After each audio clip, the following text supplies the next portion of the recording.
have those stubborn knots weighing you down? Oh, that's right. We have 3 quick and easy stretches. They're 60 seconds each. And we're going to show you how to do them to release all that tension from the shoulders, mid-back, as well as traps. These stretches will leave you fresh and rejuvenated in no time. Say no more, Mike. You put it in a way that I could not have. Okay. Let's go to work.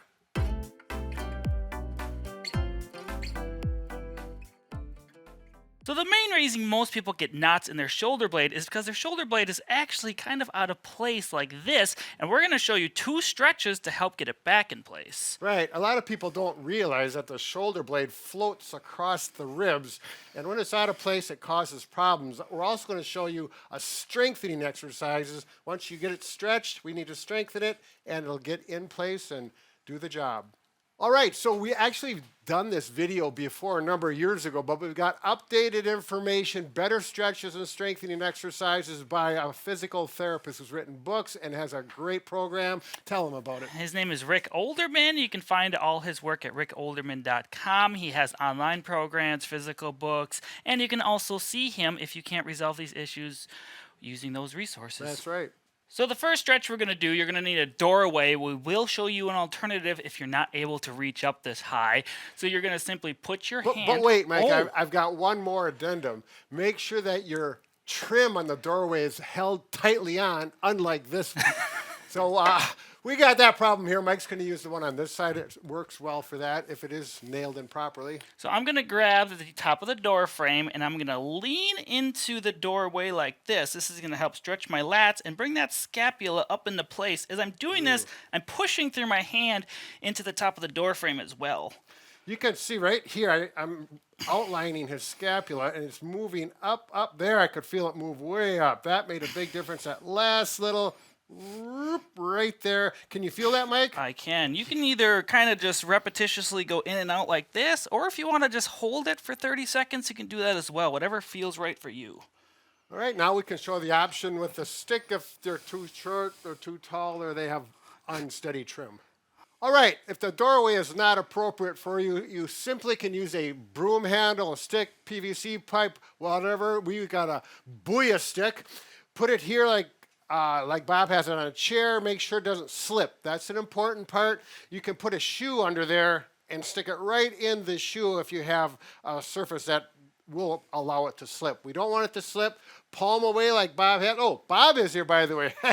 He's got this really nice blue thing. Yeah, very nice, very appropriate. Up with the hand, Bob. Walk it up. Notice his palm is away from him, pointing towards me, and he's leaning. He's getting the exact same stretch on that lat as well as that shoulder blade. Scapula is rotating up. I can feel it back here, and there we go. How's it feel, Bob? Thumbs up. All right, so you can do this, 3 or 4 times in a row, more if you want. If you want to hold it for 15 to 30 seconds, that's another option to get that scapula moving on that rib cage. Be careful, Bob. Oh, why, Bob? Why?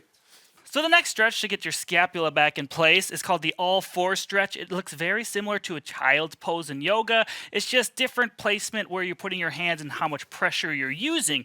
So you're going to start on all fours. Bring your hands forward as far as you can. I'm going to push down through my palms as I'm sitting my butt back on my heels.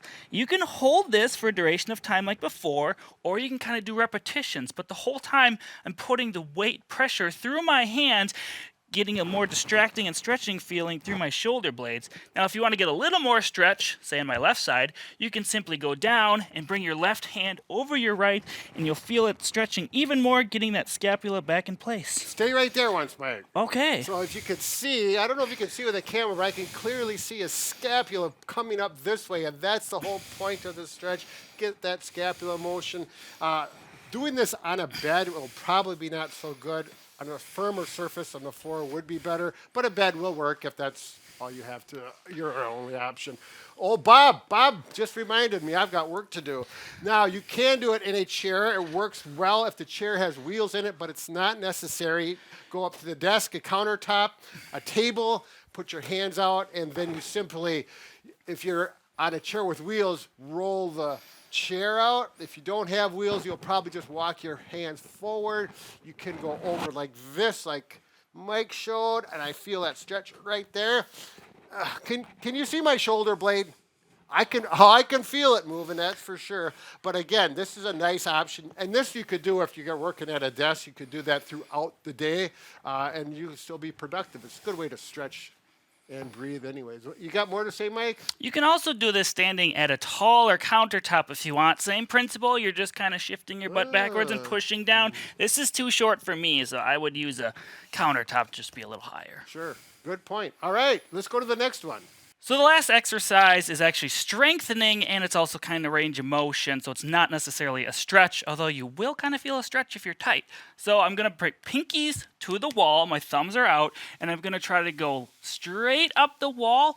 And when I get to this point, Brad, do you want to explain what's happening? Right, let's go back down once. So once your elbows get to right about this point, I want you to think about bringing your shoulder blades, or this point right here, your shoulders goes up with the arm. So everything's elevating. There we go. Did you see that? Might be hard to see with the clothing on, but I could clearly see. Do it one more time. And there he goes right there. You can feel the muscles. The whole idea is we strengthen and pull that shoulder blade up where it needs to be, and it's going to complement the stretches that we just did. All right, so good luck with your scapula stretching, strengthening, and you're going to start to feel some real differences in those shoulders. And we do have the quote of the day. The quote of the day, well, Bob already said it earlier. Just look on screen for it. I can't see it now. They already scrolled up. But anyway, comment down below if any of these exercises worked for you, or if you have something yourself that worked well for you that we're not mentioning. Because believe it or not, we don't know everything. Well, okay. Brad kind of does. I don't.